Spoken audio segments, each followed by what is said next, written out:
Pues la idea del libro, ¿no? El origen, nace de la lectura de la obra, de los libros de Federico González Frías, quien al mismo tiempo es que inspira pues toda la publicación, no solo esta, sino también todos los volúmenes, ¿no? Los diferentes volúmenes que han salido de la colección Aleteo de Mercurio, que edita Libros del Innombrable, y sobre el que vamos publicando desde la editorial Símbolos y Ateneo de Lagarta. Y en concreto, Hermetismo y Ciencia nace de unas pistas, ¿no? que Federico fue dejando en Hermetismo y Masonería. Ahí hablaba de cómo la tradición hermética había, que es la corriente sapiencial de Occidente, ¿no? Pues de donde emana la sabiduría aquí en Occidente, pues cómo la tradición hermética había influido, ¿no? en la vida y en las obras de grandes científicos modernos, pues Galileo, Copérnico, Brahe, Kepler y muchos más que pueden descubrir en el libro.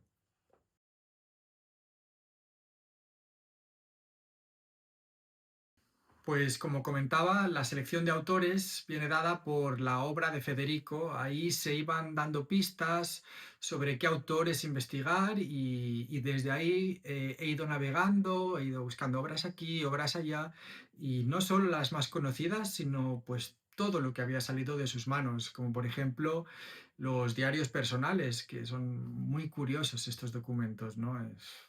Abren un poco la apertura, ¿no? De la comprensión de ciertos autores.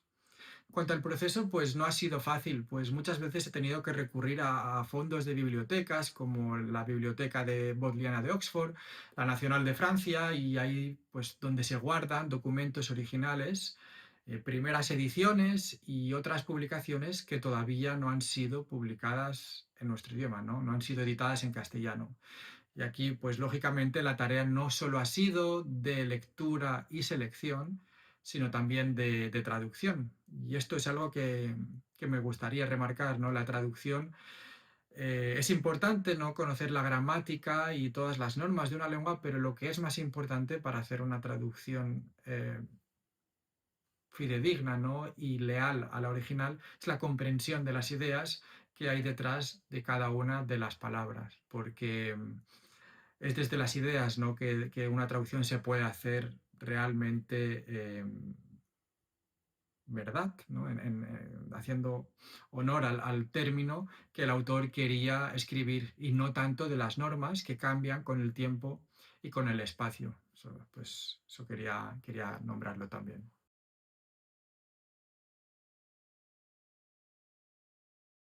Empecemos clarificando algunos términos, seamos claros. El saber científico es un medio, un soporte, un puente entre los mundos formales y las leyes que lo rigen, pero también es un puente con otros estados más sutiles de nuestro ser. Si no fuera así, el desarrollo de la ciencia se perdería en un amorfo indefinido donde todo es posible. Por eso cada año aparecen leyes nuevas que invalidan las del año anterior. Y así pues llevamos ya unas cuantas décadas.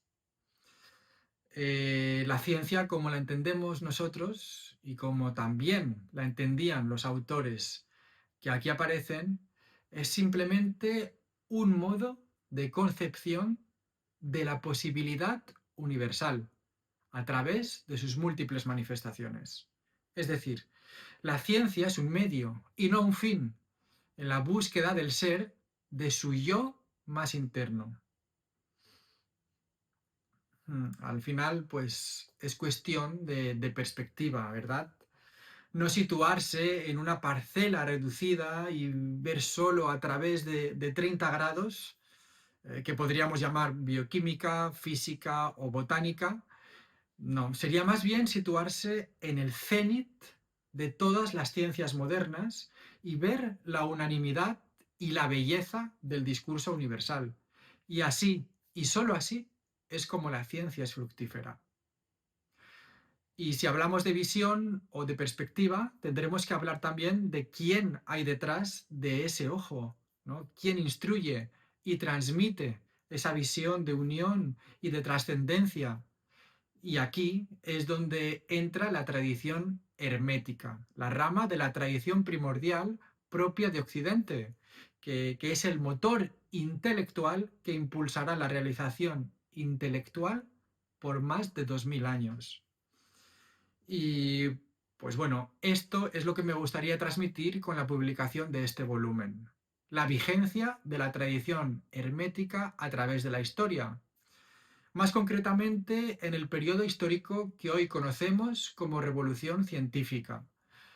Aunque a veces no ha sido tan evidente, ¿no? O la historia la haya intentado silenciar, ¿no? A la influencia de la tradición hermética, me refiero. Por eso, a lo largo del libro se van presentando distintos científicos, quienes, imbuidos del hermetismo, fueron capaces de trascender los límites de lo humano, ¿no? Y pues eso, como siempre, se tuvieron que enfrentar a los múltiples enemigos que siempre acechan en todas partes y bajo distintas formas. Preparados los enemigos para hacer derivar el viaje más extraordinario hallado jamás, el del conocimiento. Y bueno, volviendo a los autores. Los autores vivieron un tiempo muy convulso, marcado por las guerras y la constante oposición de los contrarios. Y desde entonces la cosa no ha hecho sino empeorar, ¿verdad? Lo vemos en la televisión, en la calle lo vemos. Pues a medida que avanza el tiempo, la unión del hombre con su centro se ha vuelto más oculta y cerrada, ¿no? Y más difícil su acceso. La incomprensión, la vulgarización, la simplificación y la propaganda campan a sus anchas en las organizaciones iniciáticas, que aunque deberían propiciar sobre todo el acceso a la vivencia de los estados superiores del ser, están más preocupadas por la acción social y el poder temporal que por transmitir el mensaje intacto de la tradición. Y así, pues la atrofia intelectual continúa creciendo de forma exponencial y en su desarrollo se confunde lo occidental con lo esencial. Se adulan los sistemas filosóficos individualistas que cortan con lo trascendente. Se promueven valores como la austeridad y el sufrimiento. Y en fin, se comparte una angustia general que no puede ser sino el resultado de una necesidad de agitación y una inquietud perpetua. Y eso es porque es fruto del ser que todo lo busca fuera de sí porque se siente vacío en lugar de buscar dentro de sí mismo, ¿no? El espacio y el tiempo, que en la antigüedad eran vividos como integrantes del ser, han pasado a convertirse en categorías vacías de pensamiento, en parámetros relativos que solo sirven para cuantificar, para regular y enmarcar el estudio de otros objetos del mundo físico. El espacio vivido ha sido sustituido por el espacio racionalizado y este por el actual espacio hipotético que solo existe como un conjunto de datos computados. ¡Qué horror!, ¿no? Ya ni el espacio existe. En fin, aunque tampoco hay que buscar culpables ante tamaña hecatombe, ya que este declive sigue las pautas cíclicas del momento presente, ante el cual todas las tradiciones anuncian su fin inminente. Esta decrepitud de la humanidad actual se hace patente a través de distintos signos, pues como los que ya he mencionado, ¿no? Antes, y tiene como causa principal lo que ya hemos dicho, el olvido de su base tradicional, de la tradición, o sea, el haber cortado con los lazos de lo sagrado y los principios universales, que incluyen, por cierto, fundamental, el ámbito de la metafísica. Así, ante unas cualidades intelectuales reducidas e insuficientes, el ser humano se tambalea entre la pérdida y el olvido, sustituyendo la metafísica por la física, la posibilidad de conocer por sí mismo por la teoría del conocimiento y finalmente el intelecto por la razón. En fin, pero que nadie se rinda, no todo está perdido. El mensaje de la tradición sigue ahí, tan vivo hoy como el primer día. Y solo hace falta acercarse como lo hicieron los autores que aquí se presentan, ¿no? Copérnico, Galileo, Brahe, Newton, Kepler. ¿Cómo lo hicieron?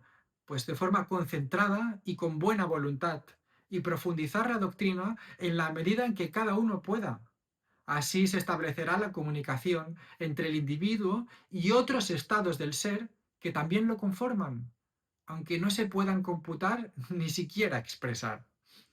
Y así se va accediendo a lugares hasta entonces desconocidos y que paradójicamente no necesitaban de ninguna acción. No hay verbo hacer, es más, ser.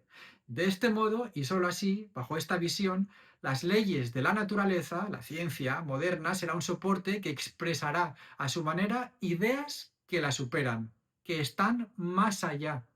Y la ciencia profana, racional, discursiva e indirecta, dará paso a la metafísica, suprarracional, intuitiva e inmediata. Pues ya ven, no todo está perdido. El espíritu está aquí y está para quedarse. Si acaso pudiera hablarse en algún tiempo verbal sobre aquello que es eterno, ¿verdad? Y pese a la huelga de escuchas que anuncian el fin de la presente humanidad, todavía se oyen los pasos de esa divinidad antediluviana, Hermes, y se puede acceder de su mano a la pura intelectualidad, que no es otra cosa que el conocimiento en mayúsculas. La actividad verdaderamente científica y artística no se demuestra con el número de publicaciones, el éxito en taquilla o la originalidad de los descubrimientos o reinterpretaciones, nada de eso. Es con el estudio de los textos sagrados que el despertar y el despertar de la conciencia de solidaridad cósmica que existe en el ser humano y la contemplación del ser. Se trata de encarnar en un mismo corazón el artesano y a su obra, de la colaboración consciente y efectiva en el plan divino y, en definitiva, de la naturalidad y la sencillez que otorga el saber de las potencialidades humanas, que lo ubica en el seno del ser universal. No hay, no hay nada profano, ni lo habrá jamás. Solo existe un punto de vista profano que es consecuencia de la degeneración intelectual de la humanidad.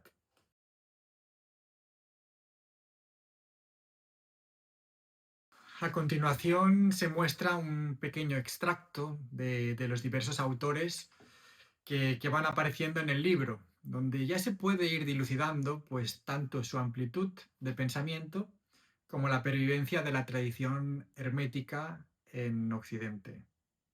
Espero que les guste. Disfrútenlo. Y en medio de todo permanece el sol. Pues, ¿quién en este bellísimo templo pondría esta lámpara en otro lugar mejor desde el que pudiera iluminar todo?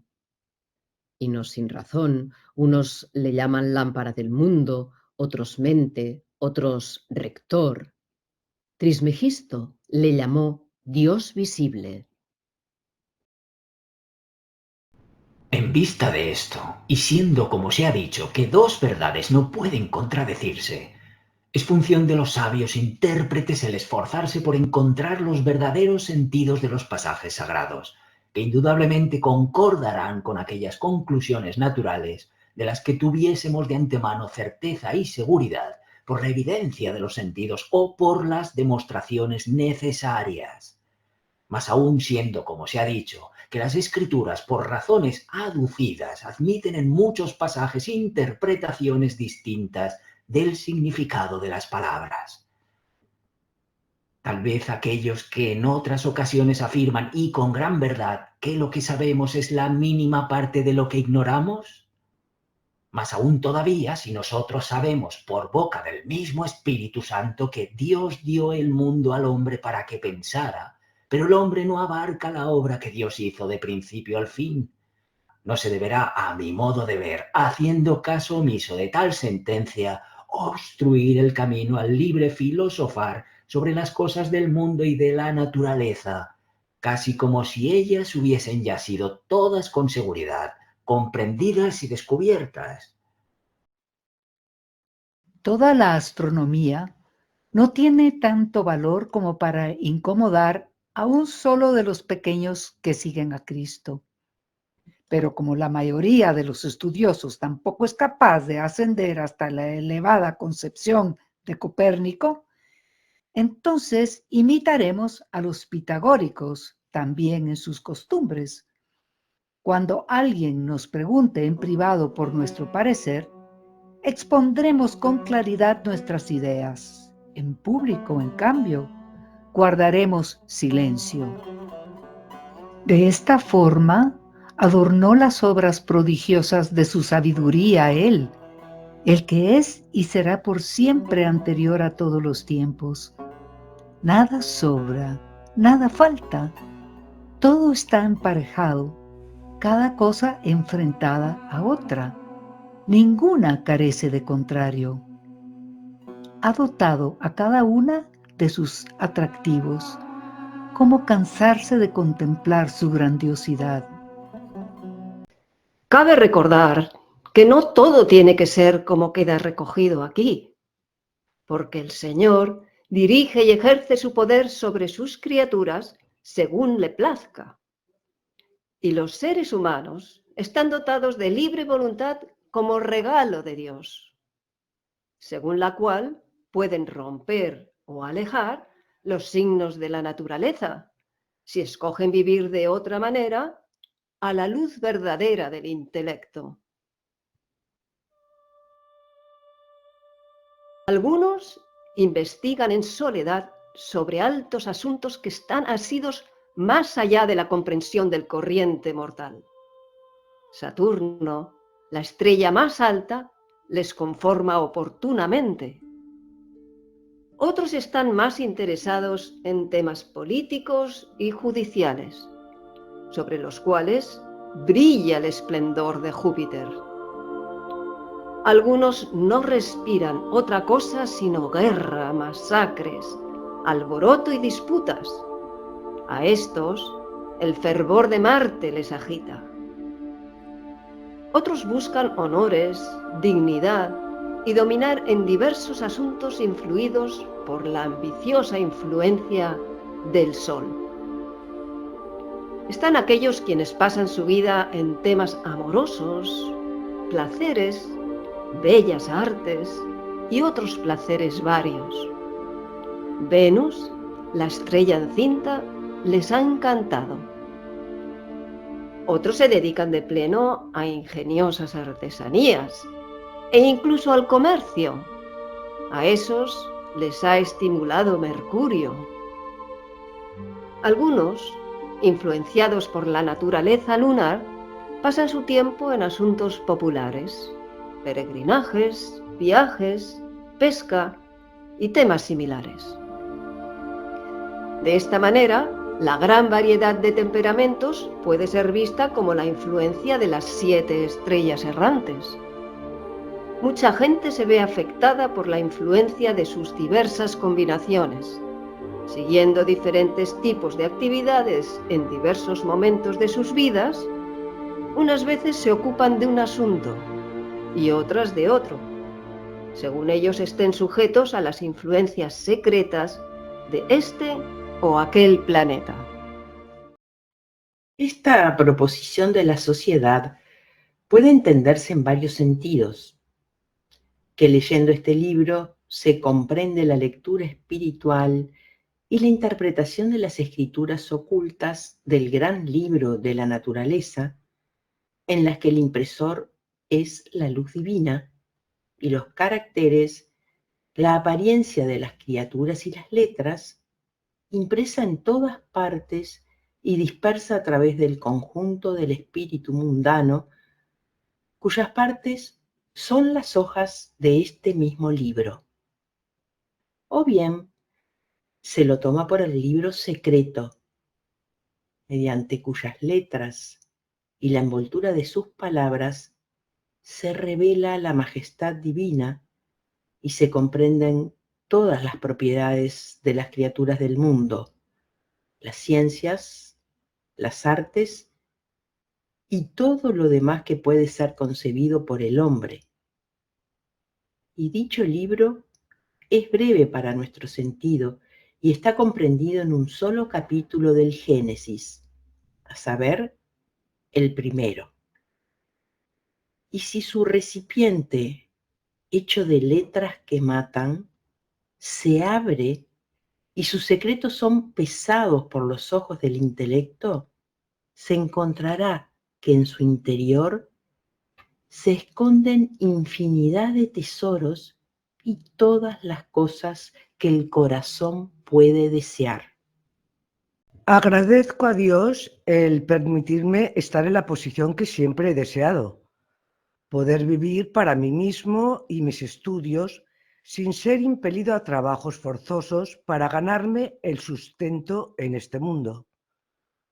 Ahora que veo que estoy retirado, siguiendo el deseo de mi corazón, ruego a Dios que me bendiga en mi retiro y que prospere en mis estudios, para así poder servirle fiel y diligentemente, entregando todos mis trabajos a su voluntad y la paz y la alegría de las que disfruto, a pesar de los malos momentos, a devolverle mis más humildes agradecimientos y alcanzar, mediante el transcurso de mis estudios, la gloria.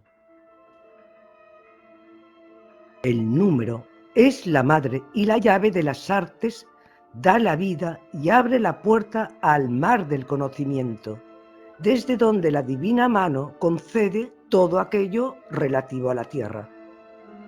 El número es el medio a través del cual las cosas son creadas, el medio por el que subsisten, de cuyas raíces emanan las virtudes.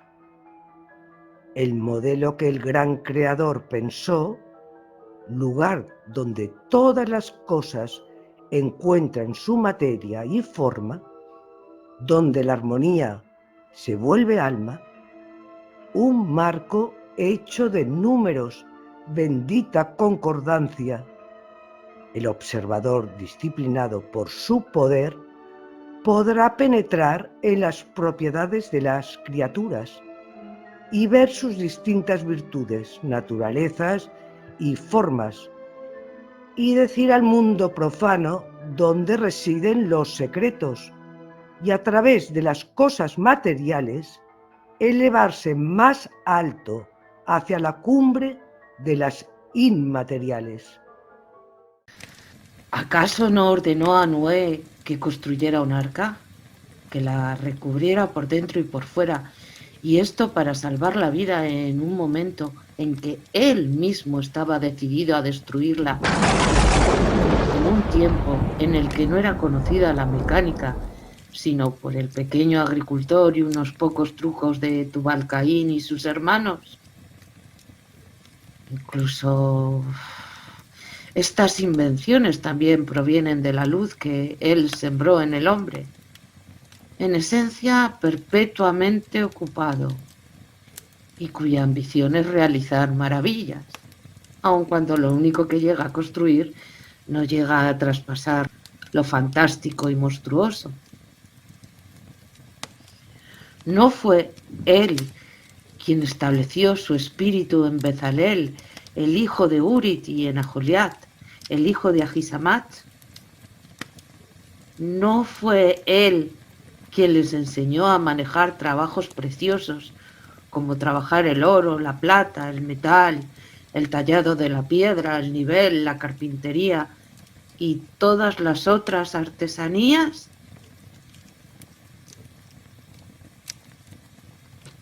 Para no desviarnos del tema y acercarnos a nuestro propósito, ¿no informó él a Moisés sobre la composición del aceite y del perfume? ¿No le enseñó sobre los síntomas de la lepra y cómo curarlos? ¿No prescribió un apósito de higos para Ezequía y, por usar la terminología, un remedio oftálmico a Tobit?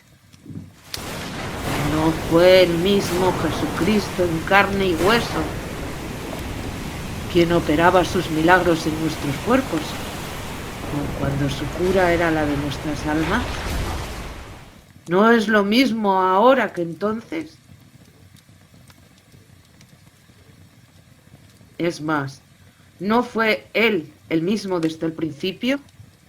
Siendo el alma del hombre un destello de inmortalidad infundida por el Hacedor Todopoderoso, todavía contiene el deleite del origen, que desea el conocimiento por encima de todas las cosas, y que no solo se limita a las cosas terrenales, sino que se eleva a las celestes y busca más allá de las estrellas y sus influencias, adentrándose en todas las constelaciones, desvelando los secretos del porvenir ocultos en sus entrañas, profundizando en el vasto abismo de lo desconocido para el hombre. No planeé seguir con mi tema ni de lejos tanto tiempo como lo he hecho, pero nuevas cosas seguían surgiendo bajo mi pluma, por así decirlo, ante lo cual yo me contentaba con dejarles espacio en mis páginas, porque escribiendo para mi propia satisfacción tanto como para la de mi amigo, pensé que podría ser útil presentar ante mis propios ojos, como a los suyos, las consideraciones que parecían justificar mi preferencia por las verdades divinas sobre las fisiológicas y confirmarme en la estima que les tenía.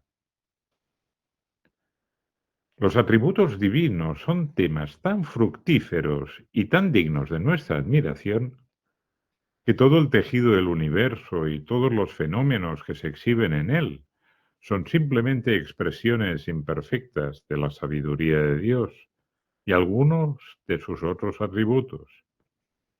Y no me sorprende que los mismos ángeles estén representados en las Escrituras, ocupados en adorar a Dios y admirar sus perfecciones, porque incluso ellos, siendo meramente finitos, solo pueden formarse concepciones inadecuadas de Él, y en consecuencia deben tratar a través de muchas concepciones de enmendar la incompletitud de cada una de ellas, lo que nunca pueden hacer perfectamente.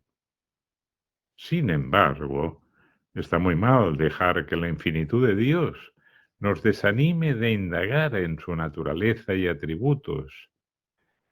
Dejaré de lado la cuestión de si la infinidad, aunque la palabra es negativa, es realmente algo positivo en Dios. A pesar de su infinitud, podemos descubrir tanto de Él como nuestra naturaleza puede conocer. ¿Qué daño le hace a alguien que bebe en un río no poder beber todo el agua, si es libre de saciar su sed y tomar todo el líquido que su estómago puede contener? Te recomiendo que trabajes con alegría, le reces a Dios y leas libros continuamente. Cierra un libro y abre otro. Medita profundamente en todas las páginas. Da las gracias por disponer de este agua que fluye sobre los cuerpos para purificarlos de su oscuridad y su inmundicia. Todos los padres de la sabiduría antigua se ocuparon de la piedra filosofal y en los textos que nos han legado parecen estar de acuerdo. Hermes, también conocido como Enoc, Moisés y el sabio rey Salomón, descendiente del rey David, sobresalieron en el conocimiento y el empleo de esta piedra, con la que hicieron grandes maravillas.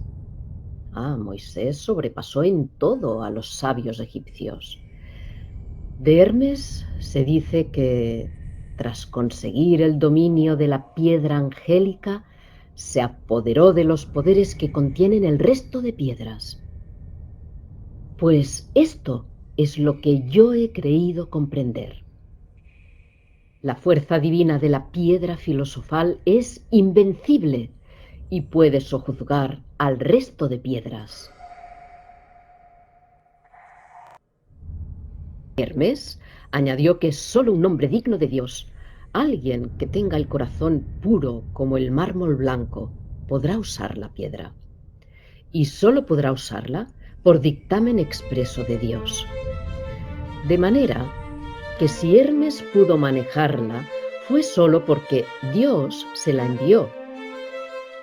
Probablemente un ángel bendito hizo de intermediario. En los libros de Hermes, si llegas a consultarlos, verás aparecer dos piedras mágicas. la piedra del sol y la piedra de la luna.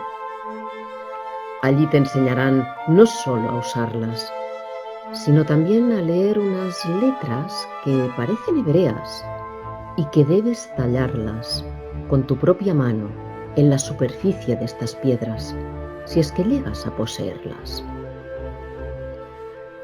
Para mí, Hermes es como un pájaro que atraviesa volando mi mente. Le pido muchas veces que mi corazón se transforme en mármol, que el viento de las pasiones no pueda imprimir la zozobra en esta víscera. En sueños me imagino con un pie apoyado en la fuerza del sol y otro pie apoyado en la belleza de la luna. El resplandor de ambos cuerpos celestes ilumina mi interior y disipa la oscuridad que segrega mi cuerpo. Pero no puedo todavía transmitirte el significado de todas las palabras que Hermes dejó escritas. Algunos de sus secretos son demasiado profundos para comunicarlos con la palabra. Uno debe adentrarse en ellos muy despacio, por el camino de la propia experiencia. Este es el motivo por el que tan pocos hombres en la historia han entendido las palabras de Hermes, pese a que son palabras sencillas, de las que se puede hacer cargo no solo un erudito o un sabio, sino cualquier persona con algo de paciencia y buen juicio. Pues bueno, aquí tienen una muestra. Hasta aquí mi intervención de hoy. Espero que les haya despertado la curiosidad y compren el libro. Y bueno, pues sobre todo que se atrevan a adentrarse y a recorrer el camino de la auténtica ciencia, que les llevará al encuentro con la diosa sabiduría y, en última instancia, a la libertad. Muchas gracias.